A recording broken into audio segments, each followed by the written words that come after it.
So this month, we'll talk a little bit more about the Y-balance test in depth, specifically the lower quarter, and think about, what do we do with all these numbers that you get from this, and how do we get to some sort of sense from the testing? So really, what we're thinking about is, what do these numbers mean, and really how can we apply them in our various settings? So just an overview, remember, there are three independent reach directions of the Y test. It looks like a Y, so there are three reach directions that need to be performed. It's not an I, just an anterior test. It's all three reach directions for this formal test. It's performed on both sides, so right and left sides are performed, and it's named for the stance leg. So if you're standing on the right leg and reaching out with the left leg, then it's named for the right stance, or right stance for that reach direction. The three reach directions are the anterior reach, posterior medial reach, and posterior lateral reach. Remember that the posterior medial and posterior lateral are named with respect to the stance leg. So that crossover pattern where you're reaching out and behind, you're reaching lateral to the stance leg, and that's posterior lateral. Each individual provides 6 practice trials to normalize some of the learning effects, and then 3 trials are collected. Remember the 3 rules. You can't kick the box, or in other words, you can't use momentum to move the box. So you need to gently move the box as far as you can in a controlled fashion. You cannot step on top of the box in order to provide any pressure to reach further. And your foot cannot rest on the ground from starting the reach till the end of the reach. Those are the 3 rules that simply need to be maintained throughout the time period of the testing protocol.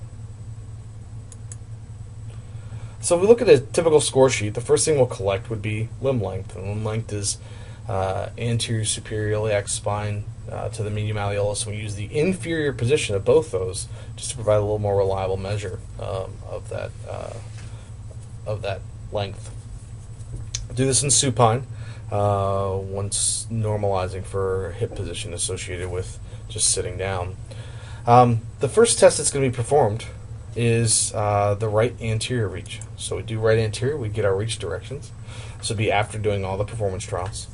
And then if you do it in such a way, you do left anterior, and then you do right posterior medial, left posterior medial, right posterior lateral, and left posterior lateral. And you actually end up, if this is the kit here, you actually end up walking around the kit and walking back. So it's a nice, easy way to administer the tests in a fashion where you're not kind of running all over the place trying to figure out what numbers are scored.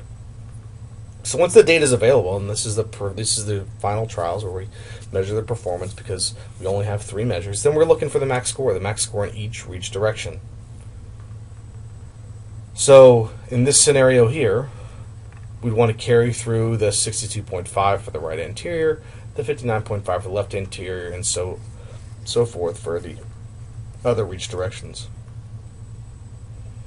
So looking at this data, we now want to examine the differences between sides, or the delta, and then look at the overall reachability. So basically all you do is you take the maximum scores, you put it in the left and the right side, and you just create the difference measure. And that's just an absolute difference. It's not left minus right or right minus left. It's just the absolute value of the difference.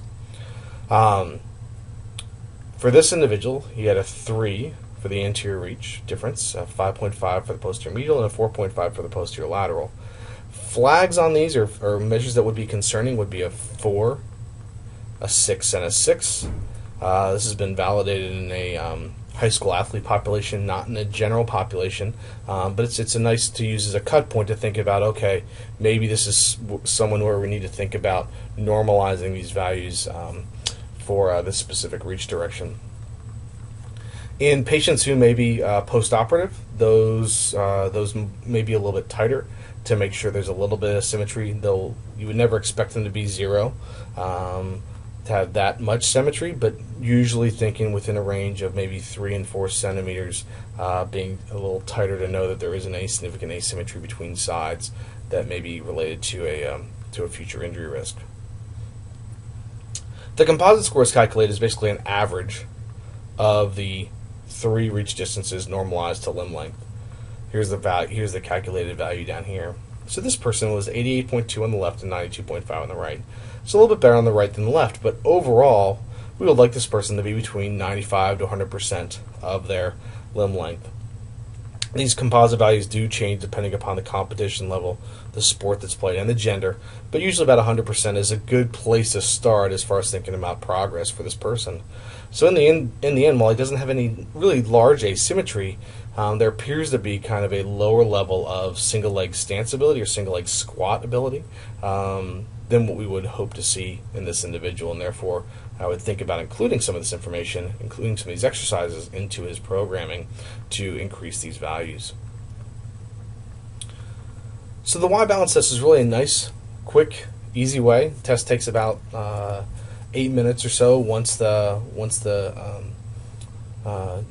after the first session when doing the practice trials and kind of orienting the person to the test. However, when we get the results and you think about, are we trying to correct a pattern or are we trying to condition a pattern? If we're conditioning a pattern and we're applying load and we're applying higher level reps on it, that's fine, but as we're correcting it, we're likely looking to address some of those left-right asymmetries, and why may those be different across sides? We have some large asymmetries unilaterally. We likely want to get those similar bilaterally before we really progress both sides in that fashion. So addressing those unilateral deficits to get kind of bilateral symmetry within, once again, a normal physiologic range is helpful as far as thinking about when we want to maybe isolate out a pattern as opposed to correct it. And obviously when we do something unilaterally, it's not that we wouldn't do it on the other side, but we would want less repetitions or maybe potentially less load on that.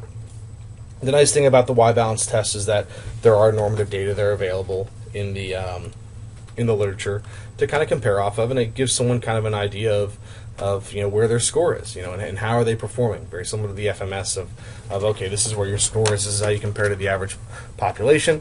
You can do the same thing with the Y balance test and talk about progress and some of the benefits of their training. We do see a little bit more sensitive change. The Y balance test is a little bit more sensitive with change than the FMS, so they often work very well together as far as looking at maybe a smaller level of change that may not have fully changed, a pattern on the lunge from a 2 to a 3, but now their Y balance test scores have bilaterally gotten better 5%. That's something, once again, to show the client or show your patient progress. And in the end, if they have a great Y balance test score, someone pistols the Y balance test or just really performs at a very high level, that lets me know that likely we need to look at maybe a higher level test. So this test is one body weight at the end range of your ability. Maybe now we're talking about looking at some hop testing, whether it's vertical hop testing, anterior posterior hop testing, maybe multiple hops, that kind of thing. I feel confident and comfortable with that based upon now clearing them on their one body weight performance, looking at how they balance and their proprioceptive ability all the way up to their end range. So hopefully this was a nice overview to think about what to do and how to utilize the Y balance test, lower quarter. Next month we'll talk about using the Y balance test to assess the upper quarter. Thank you.